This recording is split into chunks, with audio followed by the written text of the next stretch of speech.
I never thought a $300 fine for dog feces would lead to the complete unraveling of my neighborhood's corrupt HOA board. But here we are, standing in a courtroom watching Barbara Hendricks get led away in handcuffs. Let me back up to February, when this whole mess started. I'm Peter Rowlands, and I've lived in Meadowbrook Estates in Colorado Springs, Colorado, for about 4 years now.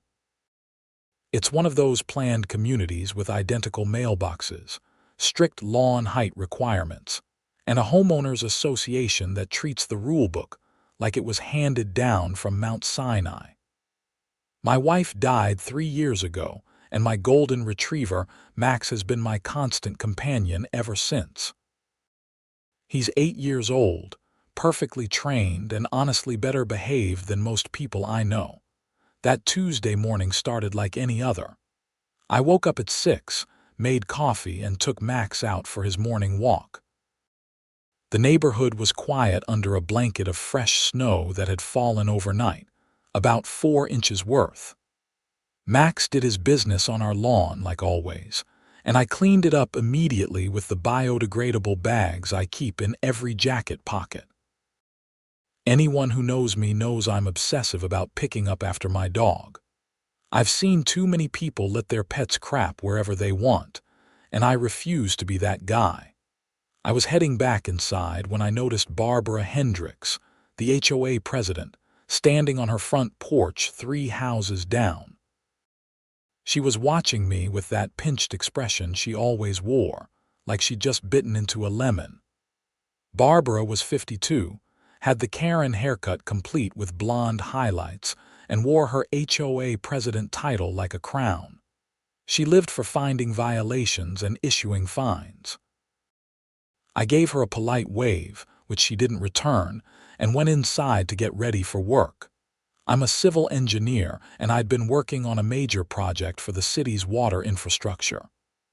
The job kept me busy, sometimes requiring 10-hour days. That week was particularly intense because we were approaching a critical deadline. I barely thought about Barbara or the HOA for the next few days as I focused on getting the designs approved. Friday evening, I got home around 7 to find a certified letter taped to my front door. My stomach dropped before I even opened it. Nothing good ever comes in certified letters from the HOA. I tore it open and read the contents twice, thinking I must have misunderstood. Notice of violation and fine. Property: 2847 Meadowbrook Lane. Violation: failure to immediately remove pet waste from common area. Date of violation: February 13th, 2024. Fine amount: $300. Evidence: photographic documentation of dog waste left in snow-covered common area adjacent to your property. The waste was discovered after snow melt revealed multiple instances of pet waste negligence. My hands started shaking, not from fear but from pure anger. February 13th was the day it had snowed. The letter was dated February 16th, which was today. I immediately called the HOA hotline, which went straight to voicemail. Of course it did. It was after business hours, and Barbara ran the HOA like her personal fiefdom, with office hours that seemed designed to make it impossible for working people to ever reach anyone. I left a message explaining that this was a mistake, that I always cleaned up after Max, and that I wanted to see this so-called evidence immediately. Then I took Max out for his evening walk, my mind racing. The common area they referenced was a strip of grass that ran between the properties, technically owned by the HOA but adjacent to everyone's yards. I always walked Max on our own property or on the sidewalks, specifically to avoid any HOA drama. The weekend passed with no response to my call. Monday morning, I called again before work and actually got through to Denise, the HOA secretary. She was much nicer than Barbara, but ultimately powerless. "I'm sorry, Mr. Rowlands, but the fine has been properly documented and approved by the board. If you want to dispute it, you'll need to submit a written appeal and appear before the board at the next meeting." "When's the next meeting?" I asked, trying to keep my voice level. "March 15th. That's a month away. And the fine is due in 30 days, which means it'll be due before I can even appeal it." "That's the policy," Denise said apologetically. "You can pay the fine and then seek reimbursement if your appeal is successful. I'm not paying $300 for something I didn't do."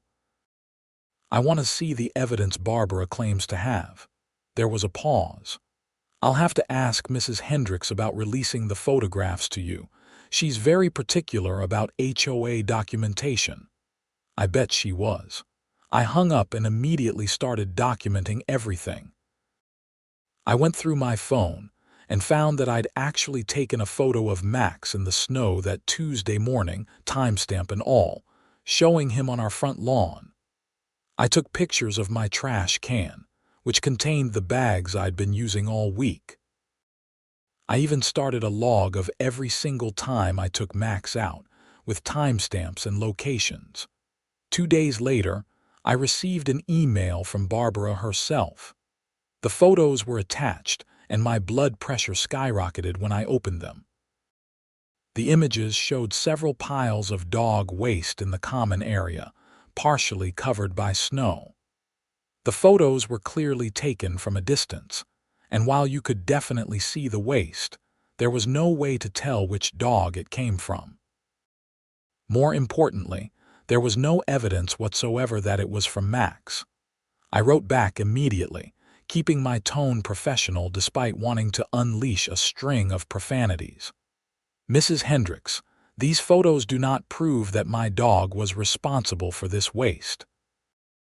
I clean up after Max every single time he goes outside. I have witnesses who can attest to this, and I have my own photographic evidence showing that Max stays on our property during walks. I am formally appealing this fine and requesting a hearing before the full board."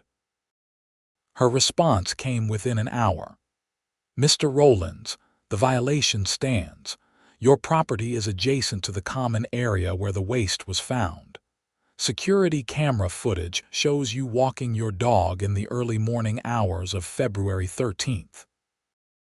As per HOA Bylaws Section 7.3, homeowners are responsible for ensuring their pets do not soil common areas.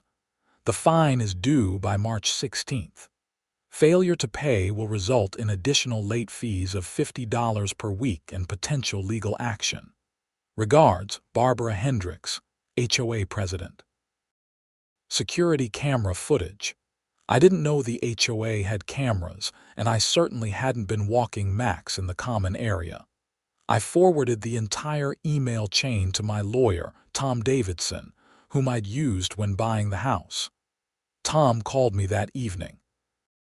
"Peter, this is a ridiculous fine, but HOAs have a lot of power. They can put liens on your property if you don't pay. However, you've got a strong case for appeal if you can prove it wasn't your dog." "How do I prove a negative?" I asked. "I can't prove I did not clean up something that wasn't there. Actually, you might be able to. Have you heard of dog DNA testing?" I hadn't, but Tom explained that several companies now offered canine genetic testing services, and some cities had even started DNA registry programs to identify dogs whose owners didn't clean up after them. The tests matched DNA from waste to a specific dog with extremely high accuracy. "Here's the thing," Tom continued. "If you can get a sample of that waste and test it and it doesn't match Max, you've got ironclad proof. The problem is getting access to the sample." "It's probably long gone by now," I said. "The snow has melted and it's been over 2 weeks." "Doesn't hurt to check. And Peter, I'd recommend going to that March meeting with everything you've got. Documentation, witnesses, photos, the works. Make it so airtight they'd look like idiots not to drop the fine." I thanked Tom and started planning my defense. First, I went to my neighbors. The Hendersons on my left were an elderly couple who'd lived there for 15 years. Mary Henderson opened the door with a warm smile.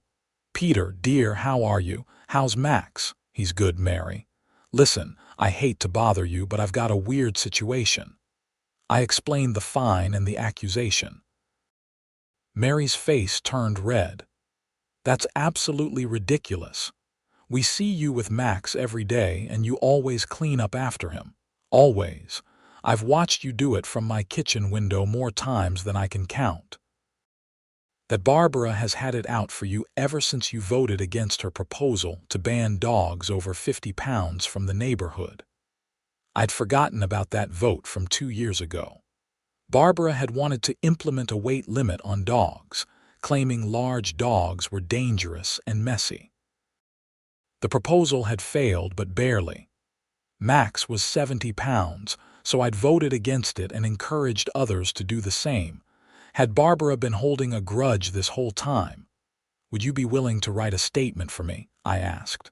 "Something I can present to the board?" "Absolutely. And I'll come to that meeting myself if you need me to." I got similar responses from 3 other neighbors. Everyone agreed that I was meticulous about cleaning up after Max, and several people mentioned that they'd noticed other dogs in the neighborhood whose owners were less responsible. One neighbor, Jeff Morrison, specifically mentioned seeing Barbara's own dog, a German Shepherd named Duke, running loose in the common areas multiple times. "I've reported it to the HOA twice," Jeff said, "but nothing ever happens. Funny how that works when the violator is the HOA president, right?" That comment stuck with me. Barbara had a German Shepherd. German Shepherds produced waste that would look very similar in size to what a golden retriever would produce.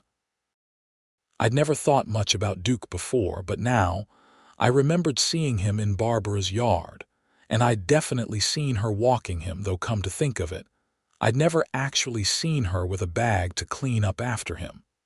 The idea was insane, but it wouldn't leave my mind. What if the dog waste in the common area was from Duke?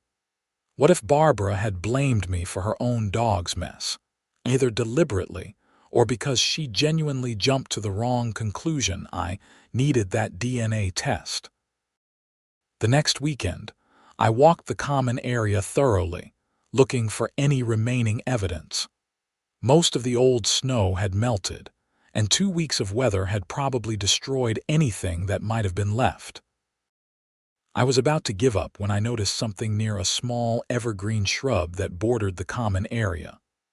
Partially concealed under some old leaves was a weathered pile of dog waste, frozen and thawed multiple times but still intact. Using gloves and a plastic bag, I carefully collected a sample.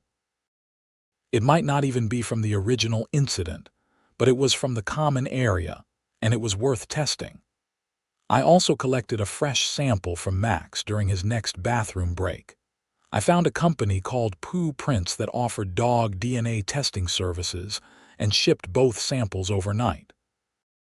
The process required a cheek swab from Max as a reference sample, which I included. According to their website, results would take about 2 weeks. While I waited, I prepared everything else for the board meeting.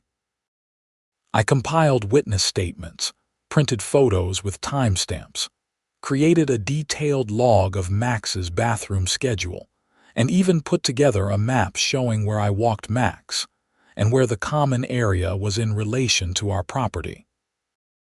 Tom reviewed everything and helped me draft a formal appeal letter that cited specific HOA bylaws and Colorado state law regarding property rights and due process. March 15th finally arrived.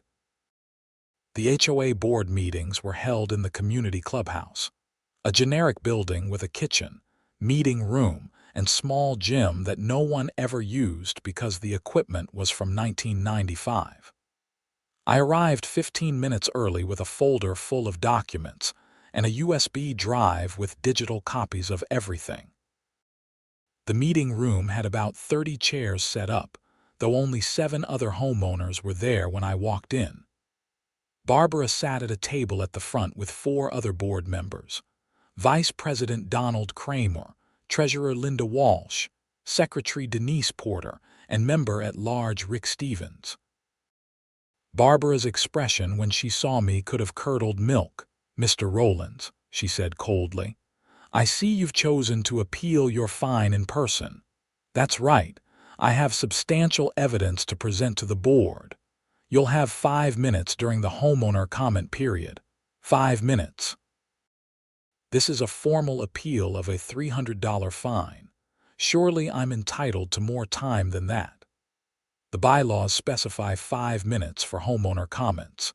If you need more time, you should have requested it in writing at least 1 week before the meeting." Of course, there was some obscure rule I didn't know about. Tom had warned me that Barbara would try to limit my ability to present my case. "I request additional time now, formally, before the board." Barbara looked at the other board members. Donald Kramer, a thin man in his 60s who always seemed to agree with whatever Barbara said, shook his head. "I don't think that's necessary." But Linda Walsh, the treasurer, spoke up. "Actually, if Mr. Rowlands has an extensive case to present regarding a significant fine, we should hear him out. I move that we extend his time to 15 minutes. "I second that," Denise said quietly. Barbara's jaw tightened, but she had to accept the vote. "Fine, 15 minutes." The meeting started with typical HOA business: approval of last month's minutes, a financial report, discussion of landscaping bids for the entrance area. I barely listened, running through my presentation in my head. Finally, we reached the homeowner comment period. "Mr. Rowlands, you have 15 minutes to present your appeal of the violation and fine issued on February 16th, Barbara said, looking at her watch pointedly. I stood up and distributed copies of my documentation to each board member. Then I began. "On February 16th, I received a notice claiming that my dog Max had left waste in the common area on February 13th. This notice included a $300 fine and threatened additional penalties if I didn't pay. I'm here today to demonstrate that this fine is not only unjustified but potentially defamatory. I walked them through everything: the photos showing Max on our property, the timestamps, the witness statements from 4 different neighbors. I showed my collection of waste bags and explained my routine. I presented the map showing my typical walking route, which avoided the common areas entirely. Furthermore," I continued, "the photographs provided as evidence show dog waste but provide absolutely no proof that it came from Max. There are 47 dogs registered in this neighborhood according to the HOA's own records. Without direct evidence linking the waste to my dog, this fine is purely speculative and appears to be based on nothing more than proximity of my property to the common area." Barbara interrupted. "We have video footage showing you walking your dog that morning." "Walking my dog on the public sidewalk and on my own property, yes, not in the common area. I'd like to see that footage, actually. I requested it weeks ago and never received it." Barbara's face flushed. "The footage is HOA property and not subject to release for every frivolous request. With all due respect, Mrs. Hendricks, there's nothing frivolous about defending myself against a $300 fine for something I didn't do. If this footage exists and shows what you claim, it should be part of the evidence. If it doesn't exist or doesn't show what you claim, then you've made a false statement in an official HOA communication, which is itself a violation of the bylaws." Tom had coached me on that point. The HOA bylaws actually did have provisions about board members acting in good faith and not making knowingly false statements in official capacities. Linda Walsh spoke up. "Barbara, I think we should see this footage. Can you cue it up? It's on the security system at my home office." "I didn't bring it today." Then I move that we table this matter until the next meeting so that all evidence can be properly reviewed, Linda said. I saw my opening. Before you vote on that, there's one more thing. I took a breath, knowing this was my biggest gamble. I've submitted samples for DNA testing. One sample is from Max, my dog. The other sample is from dog waste I collected from the common area. The test compares the genetic markers to determine if they came from the same dog. The results came back yesterday. I'd actually gotten the results that morning, but close enough. I handed out copies of the Pooh Prints report to each board member. The room went completely silent as they read. The report was definitive. The waste from the common area did not match Max's DNA. In fact, the report included breed probability analysis based on the genetic markers found in the common area sample. The dog that had left that waste was consistent with German Shepherd heritage. As you can see, I said quietly, not only did my dog not leave that waste, but the actual culprit appears to be a German Shepherd. Now, I'm not here to point fingers or accuse anyone else of violations. I'm simply here to clear my dog's name and request that this unjust fine be removed from my account immediately. But Jeff Morrison, my neighbor who'd come to support me, wasn't as diplomatic. He stood up from the audience area. I'd like to make a comment during the homeowner period. Barbara, you have a German Shepherd. I've reported your dog running loose in the common areas at least twice. I've personally witnessed your dog off-leash in the common area on multiple occasions, and I've never seen you carry bags to clean up after him. The room erupted. Other homeowners started talking over each other. Someone else confirmed they'd seen Duke loose in the common areas. Another person mentioned seeing Barbara walk Duke late at night without a leash. Barbara's face had gone from red to purple. This is outrageous. You're accusing me of violating HOA rules based on hearsay and circumstantial evidence. I'm using the exact same standard of evidence you used to find me, I said. Proximity and opportunity. Your property is also adjacent to the common area where the waste was found. You own a German Shepherd. The DNA test shows the waste came from a German Shepherd. The only difference is, I actually have scientific evidence. Donald Kramer tried to defend Barbara. This DNA test could be from any dog in the neighborhood. It doesn't prove anything about this specific incident. It proves that my dog was not responsible for the waste that was photographed and used as justification for my fine, I countered.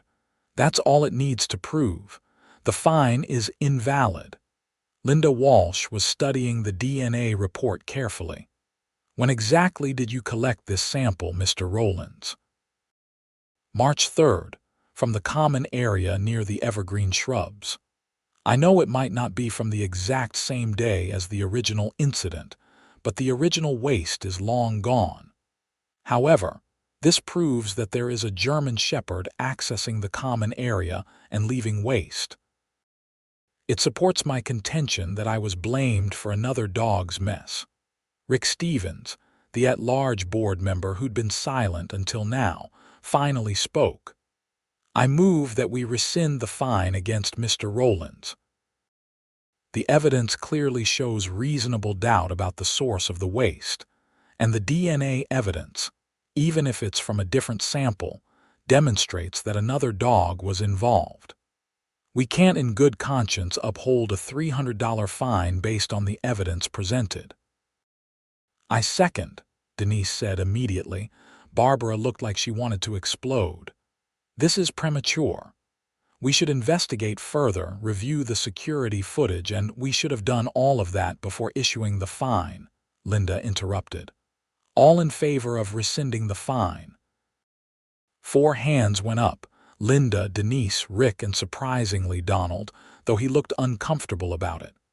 Barbara's hand stayed down, but she was outvoted. The motion carries, Linda said. "Mr. Rowlands, your fine is rescinded and we apologize for the inconvenience." I should have felt victorious, but I was too angry. This had taken a month of my life, hundreds of dollars in DNA testing and legal consultation, and countless hours of stress. I appreciate that, but I think this raises serious questions about the HOA's enforcement practices. I was fined $300 with insufficient evidence, threatened with liens and legal action, and forced to go to extraordinary lengths to prove my innocence. I'd like to know what the board intends to do to prevent this from happening to other homeowners. Barbara stood abruptly.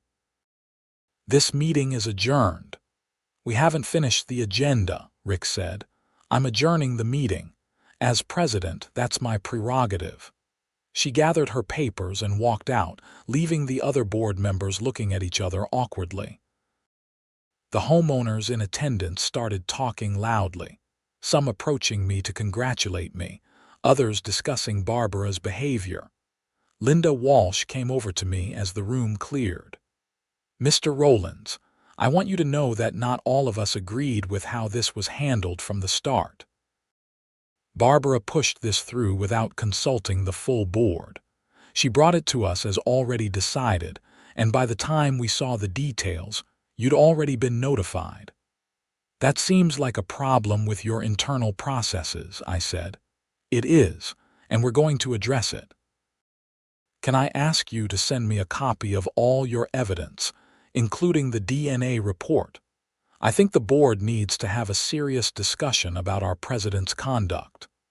I agreed and went home feeling drained. Max greeted me at the door like always, completely unaware that he'd just been exonerated by science. I gave him an extra treat and collapsed on the couch.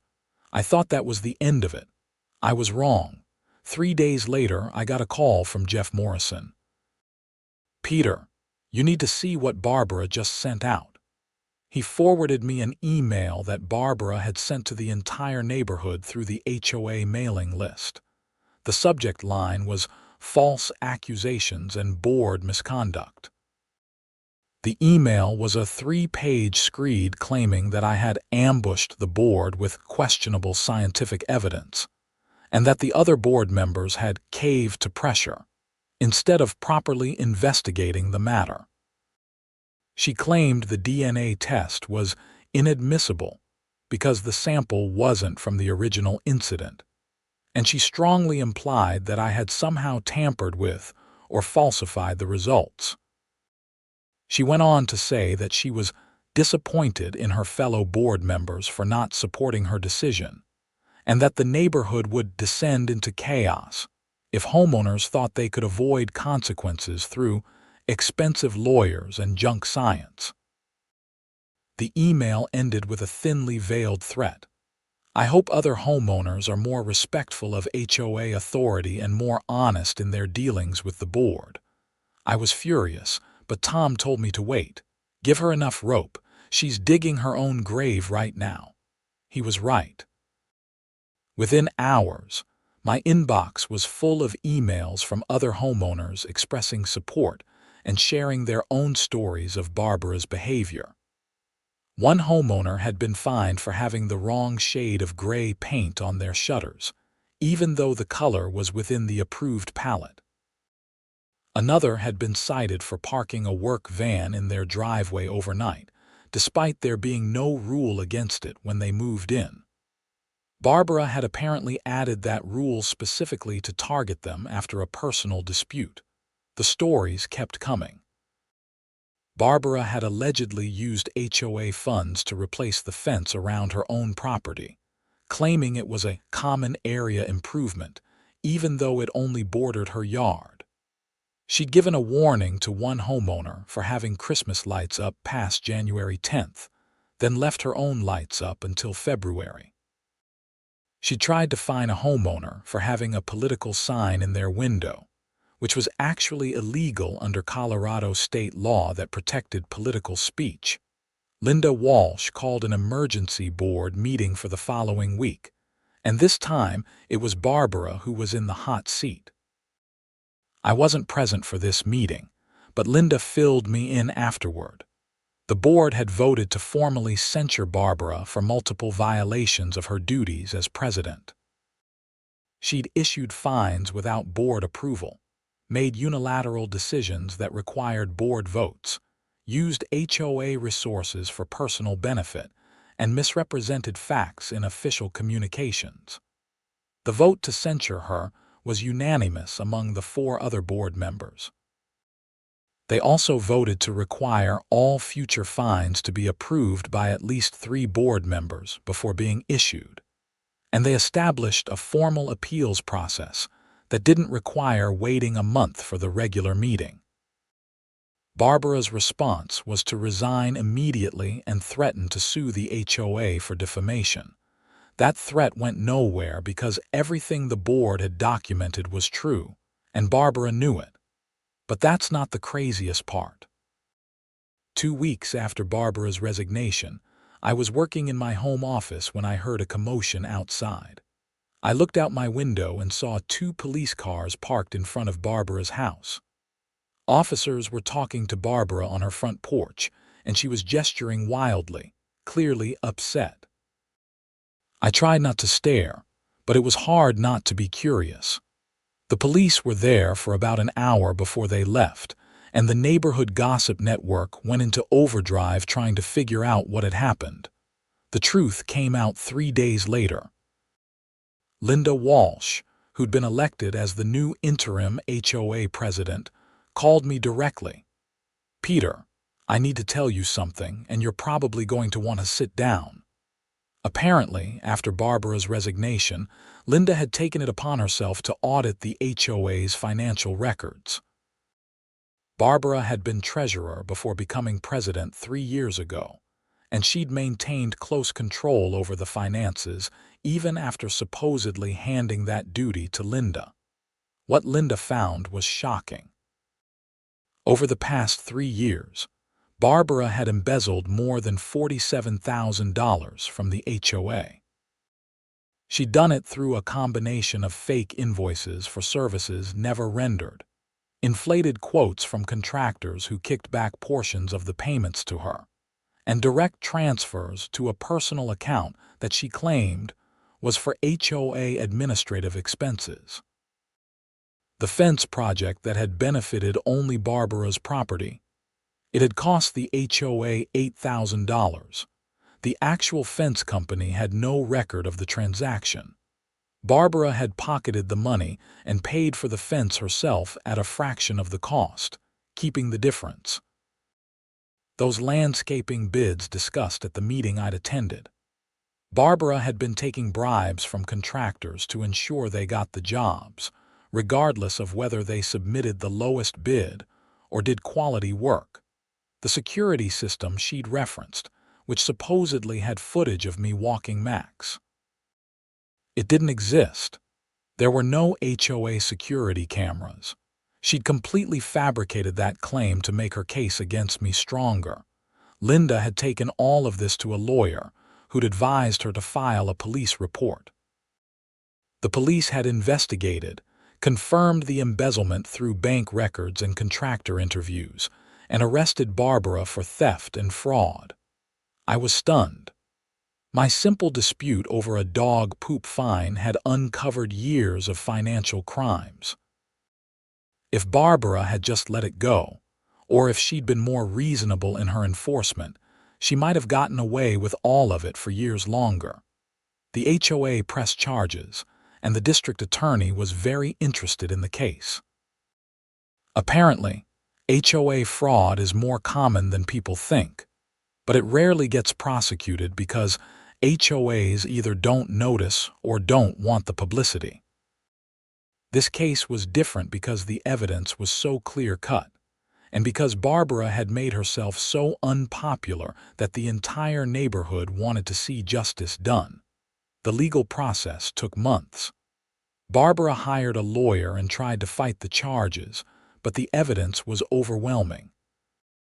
Bank records showed transfers. Contractors testified. Email records proved she'd solicited bribes. In September, Facing the reality of going to trial and almost certainly losing, Barbara took a plea deal. She pleaded guilty to 1 count of theft and 1 count of fraud. The sentence was 2 years in prison, though the judge made it clear that she'd be eligible for work release after 6 months if she showed good behavior. She was also ordered to pay full restitution to the HOA, which meant selling her house in Meadowbrook Estates to cover the $47,000 she'd stolen, plus legal fees and interest. The day her house went up for sale, I was walking Max past her property when I saw her loading boxes into a moving truck. She saw me and froze.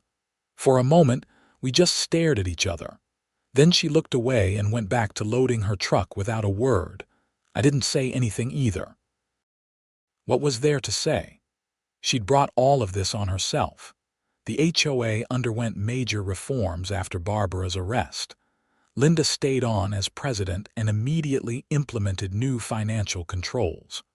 All expenditures over $500 required approval from at least 3 board members. Monthly financial reports were posted on the HOA website for all homeowners to review. The HOA hired a professional management company to handle day-to-day operations and provide oversight to prevent future fraud. The fine system was completely overhauled. Homeowners now received warnings for first-time minor violations. Fines required photographic evidence, a majority board vote, and a reasonable appeals process with a hearing within 2 weeks. The bylaws were updated to require clear evidence of violations, not just proximity or suspicion. Most importantly, the culture changed. The new board made it clear that the HOA existed to serve the homeowners, not to lord authority over them. Reasonable people could disagree about rules and violations, and the default should be communication and education, not punishment. As for me and Max, we became minor celebrities in the neighborhood for a while. People would stop me during walks to hear the story firsthand. Several homeowners thanked me for standing up to Barbara and inadvertently exposing her crimes. One neighbor baked me a pie. Another insisted on buying me a beer at the local pub and toasting to the hero who brought down the tyrant. I didn't feel like a hero. I just wanted to clear my dog's name and not pay an unjust fine. The fact that it had led to criminal charges and prison time for Barbara was almost surreal. Sometimes I wondered what would have happened if I just paid the $300 and moved on. Barbara would still be stealing from the HOA. Other homeowners would still be getting unjust fines and living under her authoritarian rule, but I didn't pay the fine. I fought back because it was the right thing to do, and because I had the resources and knowledge to do so. A lot of people in my situation might not have known about DNA testing, or might not have been able to afford it, or might not have had a lawyer they could consult. Barbara had probably counted on that when she issued the fine. She'd expected me to either pay or give up. The DNA test results were the key to everything. Without that scientific proof, it would have been my word against hers, and as HOA president, she would have had the advantage. The test not only proved Max's innocence, but also pointed toward her own dog as the likely culprit, which made her accusations look either incompetent or malicious. That's what had turned the other board members against her and started the chain of events that led to the financial audit. Looking back, I can see how every piece fell into place. Barbara's angry email to the neighborhood made her look petty and vindictive, which encouraged other homeowners to come forward with their own stories. Those stories prompted Linda to look deeper into Barbara's conduct. The financial audit revealed the embezzlement. The embezzlement led to criminal charges, and all of it started because Barbara fined me for dog poop that my dog didn't produce.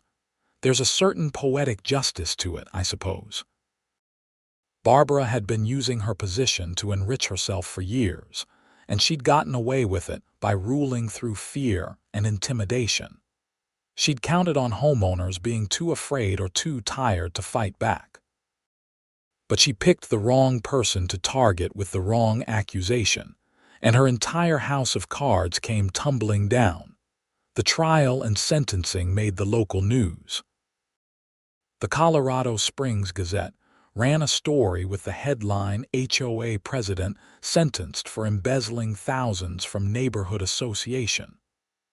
The article detailed the fraud and mentioned how the investigation had begun after a dispute over a dog waste fine. My name was in the article, though I declined to be interviewed. I didn't want the attention. Max, of course, was completely oblivious to all of the drama he'd caused. He continued his routine of walks, meals, and naps with no awareness that his DNA had helped bring down a criminal. Sometimes I'd look at him snoring on the couch and think about how one false accusation had changed so many lives. Barbara went to prison in October. The Meadowbrook Estates HOA started functioning like an actual community organization instead of a personal fiefdom. Property values actually increased slightly because the neighborhood became known as a place with reasonable governance, instead of the horror stories potential buyers had heard before. I attended a few more HOA meetings after everything settled down, mostly to support the reforms Linda was implementing. At one meeting in December, nearly a year after the original fine, a homeowner stood up during the comment period and thanked me publicly for what had happened. "I know it wasn't your intention to expose fraud or reform the HOA," she said. "You just wanted to prove your dog didn't do something he was accused of. But because you stood up for yourself and didn't back down, all of us are better off. So thank you." The room applauded, which was embarrassing but also gratifying. I'd done the right thing, even though it had been stressful and expensive and time-consuming. That mattered. After the meeting, a young couple who'd recently moved into the neighborhood approached me. They introduced themselves as Marcus and Jennifer Peterson, and they just bought the house that used to belong to Barbara. "We heard the whole story from our real estate agent," Marcus said. "Pretty wild situation, but we wanted you to know that we really appreciate what you did. We almost didn't buy in this neighborhood because of the HOA horror stories we'd heard, but then we learned about the reforms and felt much better about it. We have a dog too," Jennifer added. "A German Shepherd mix, actually, and we promise to always clean up after him." I laughed at that. "I'm sure you will, and welcome to the neighborhood. It's actually a pretty great place to live now." They invited me over for dinner the following week, which turned into a regular thing. They became good friends, and their dog, Atlas, became one of Max's favorite playmates. It was nice to have neighbors who'd moved in after all the drama and just saw Meadowbrook Estates as a normal, pleasant place to live. The criminal case against Barbara concluded with her beginning her prison sentence in November. Because she'd pleaded guilty and shown what the judge called appropriate remorse, she was sentenced to the lower end of the possible range. She'd also agreed to cooperate fully with the restitution process, which meant she hadn't fought the sale of her house or the seizure of other assets to pay back the HOA. The HOA received full restitution by January, which was used to fund several improvement projects that had been delayed due to the previous budget mismanagement. New playground equipment was installed in the common area park. The landscaping at the neighborhood entrance was completely redone. The clubhouse got updated gym equipment and a fresh coat of paint. It was strange to think that the money Barbara had stolen was now being used for its intended purpose, making the neighborhood better for everyone. If she'd just done her job honestly from the start, she could have taken credit for all these improvements. Instead, she was in prison, her reputation destroyed, Her marriage ended because her husband divorced her after the arrest, and her life completely upended. I didn't feel sorry for her. She'd made her choices, and she'd chosen to abuse her power and steal from her neighbors. The consequences were entirely her own fault. As winter turned to spring, life in Meadowbrook Estates settled into a comfortable rhythm. The new HOA board was responsive and reasonable. Violations were handled with common sense. People actually started volunteering for board positions because it was no longer a toxic environment. I even joined the Architectural Review Committee, which was responsible for approving exterior modifications to homes. It met once a month and reviewed requests for things like new paint colors, fence installations, and landscape changes. The work was fairly straightforward, and I liked being involved in the community in a positive way. Max turned 9 that April, and I threw him a birthday party in my backyard. It sounds ridiculous to have a birthday party for a dog, but after everything that had happened, he deserved it. I invited the neighbors, and about 15 people showed up with their dogs. We had a barbecue, and someone made a dog-friendly cake out of peanut butter and sweet potato. At one point during the party, Jeff Morrison raised his beer and made a toast to Max, the dog whose DNA brought down a criminal empire. Everyone laughed and cheered, and Max wagged his tail, probably just happy about all the attention and treats. It was a good day, surrounded by friends and neighbors in a community that finally felt like an actual community. The following month, I got a letter from the district attorney's office. They were doing a victim impact assessment as part of Barbara's incarceration review, and they wanted to know if I wanted to submit a statement. I thought about it for a while and decided I did. I wrote about the stress and expense of fighting the false accusation. I wrote about how the experience had made me distrust the HOA and feel unwelcome in my own neighborhood. I wrote about the broader impact of Barbara's abuse of power, how it had created an atmosphere of fear and resentment that had damaged the community. But I also wrote about how the situation had ultimately led to positive change, and how the neighborhood was now better than it had been before. I concluded by saying that, while I believed Barbara should face appropriate consequences for her actions, I also hoped she would use her time in prison to reflect on her choices and become a better person. It felt like the right thing to say, even though I wasn't sure I entirely meant it. Barbara served 8 months in prison before being released on work release. She moved to Denver, about 70 miles away, to start over.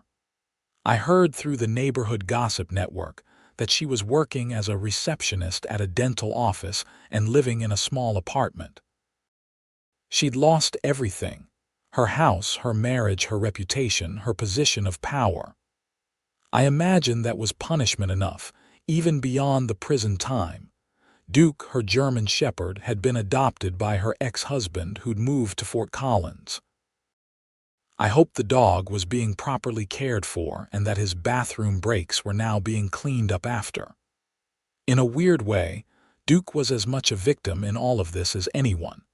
He was just being a dog, doing what dogs do, and his owner had blamed someone else for his natural behavior. The HOA installed some waste bag dispensers and trash cans in the common areas, which helped with the general cleanliness issue. Signs were posted reminding owners to clean up after their pets, but they were friendly and informational rather than threatening. Compliance improved because the culture had changed. People wanted to be good neighbors, and the HOA supported that rather than trying to catch people making mistakes. I sometimes wondered if I'd done the right thing by pushing so hard against the fine. If I just accepted the appeal denial and paid the money, would anyone have been better off? Barbara would still be embezzling. The HOA would still be dysfunctional. Other homeowners would still be living under an authoritarian system. but I'd also essentially destroyed a woman's life. Yes, she'd done it to herself through her own criminal behavior, but I'd been the catalyst. If I'd been less determined, less resourceful, or less lucky with the DNA test, none of the subsequent events would have happened. Tom, my lawyer, told me I was overthinking it when I shared these thoughts with him over coffee one Saturday. Peter, you didn't destroy Barbara's life. She destroyed her own life by committing crimes. You just defended yourself against a false accusation. Everything else was her fault, not yours. Don't carry guilt for standing up for yourself. He was right, of course. I knew he was right. But it still felt heavy sometimes, knowing that my refusal to pay $300 had led to someone going to prison. Max didn't care about any of that philosophical weight. He lived in the moment, happy to go on walks, play with other dogs, and sleep in the sunny spot by the living room window. Dogs have the right idea about life, I think. They don't overthink things or carry guilt about the past. They just live. As summer approached, the neighborhood organized its first community picnic in years. The previous board had canceled the annual event, claiming budget constraints, but everyone suspected Barbara had just not wanted to deal with organizing it. The new board brought it back, and it was held in the common area park on a beautiful June afternoon. There was food, music, games for kids, and a dog parade that Max and I participated in. Dozens of families came out, and the atmosphere was joyful and relaxed. This was what a neighborhood was supposed to feel like, I thought. People actually liked living here now instead of feeling oppressed by their own HOA. Linda Walsh gave a brief speech, thanking everyone for coming and acknowledging the difficult year the community had been through. We've learned a lot about the importance of transparency, accountability, and treating each other with respect, she said. And we've learned that standing up for what's right, even when it's difficult, is always worth it. So thank you all for being part of this community, and let's keep making Meadowbrook Estates a great place to live. People applauded, and I felt a swell of pride. Not pride in what I'd done, necessarily, but pride in being part of a community that had come through a crisis and emerged better for it. The years since have been peaceful. The HOA continues to function well under competent leadership. I served 2 years on the Architectural Review Committee before stepping down to focus on a promotion at work. Max aged gracefully, and though he slowed down in his later years, he remained my loyal companion. The story of the dog poop DNA test became something of a legend in Colorado Springs. I was invited to speak at a local government conference about HOA governance and accountability, which was surreal. News stations occasionally contacted me for comment when other HOA fraud cases made headlines, though I usually declined to speak publicly.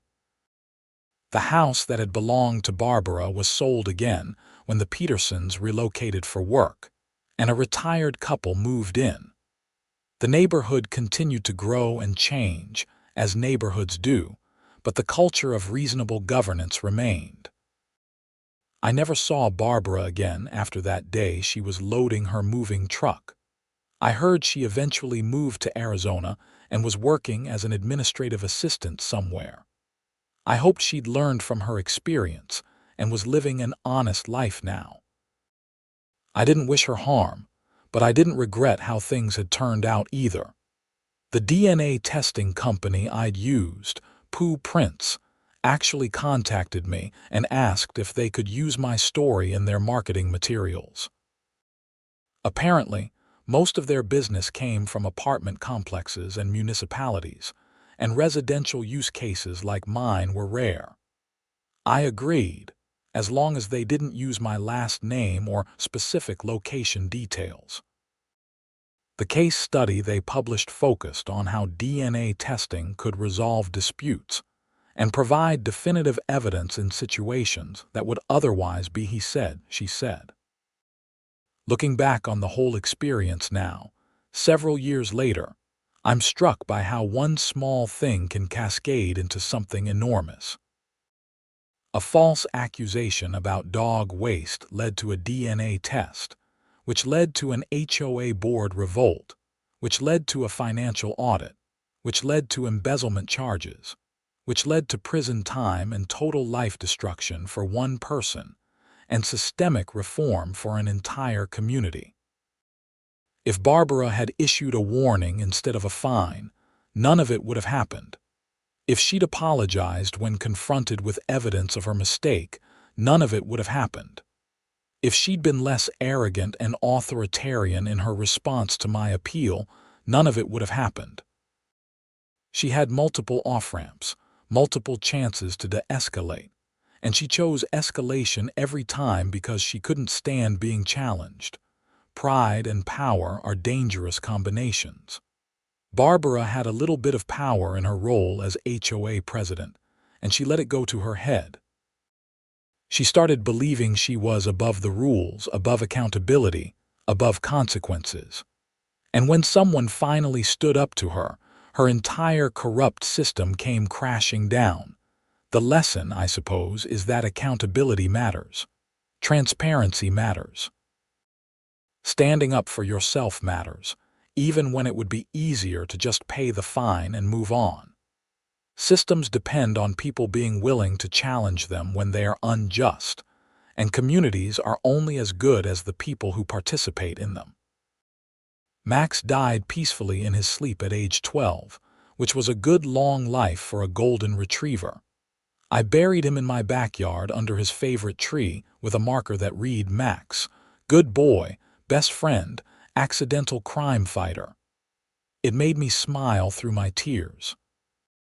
I adopted another dog 6 months later, a rescue mutt named Charlie who had some golden retriever in him along with about 5 other breeds. Charlie was younger and more energetic than Max had been, and he brought new life to my house. I made sure to get his DNA registered with poo prints, just in case, though I didn't really think I'd ever need it again. The HOA had learned its lesson about false accusations. The house I live in now is worth significantly more than when I bought it, partly due to the general real estate market, but also because Meadowbrook Estates developed a reputation as a well-managed community. The reforms that came out of the scandal made the neighborhood more attractive to buyers, which benefited everyone's property values.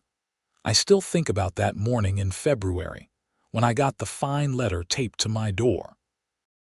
I remember the anger, the disbelief, the determination not to be bullied into paying for something I didn't do. I remember calling Tom and learning about DNA testing and thinking it was crazy but worth trying. I remember the board meeting and the look on Barbara's face when I presented the test results.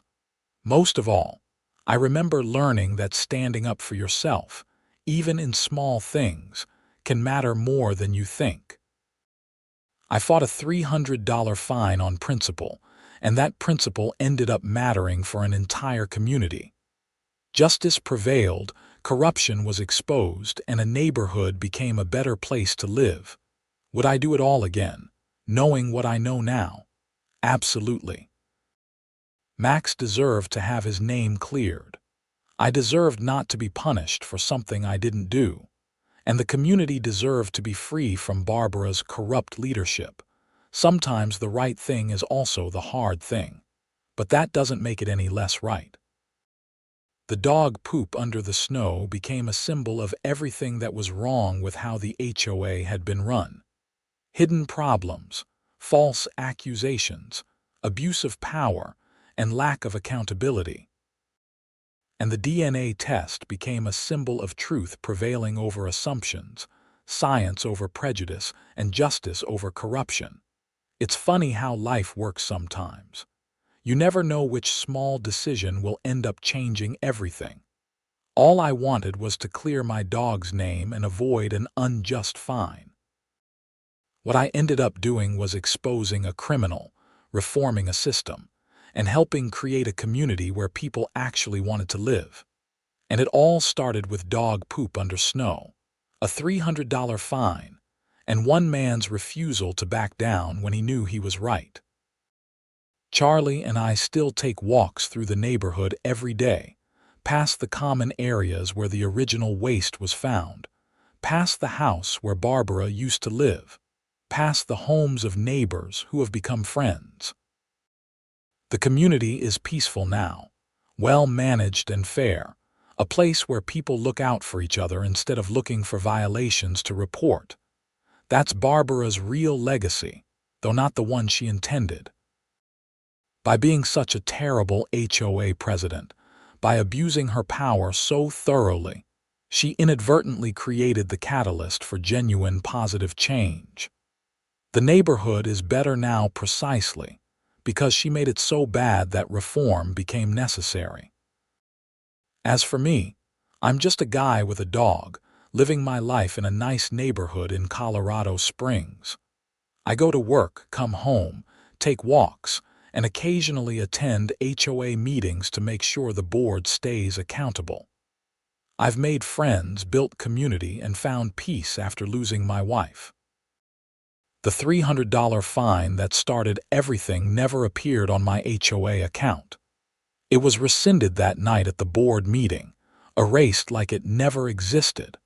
But its impact rippled through time, changing lives and systems in ways that will last for years to come. And somewhere, in a case file in the district attorney's office, there's a DNA test report showing that dog waste from a common area in Meadowbrook Estates belonged to a German Shepherd, not a Golden Retriever. That report brought down a criminal, reformed a community, and proved that sometimes the truth really does matter, even when it's buried under snow.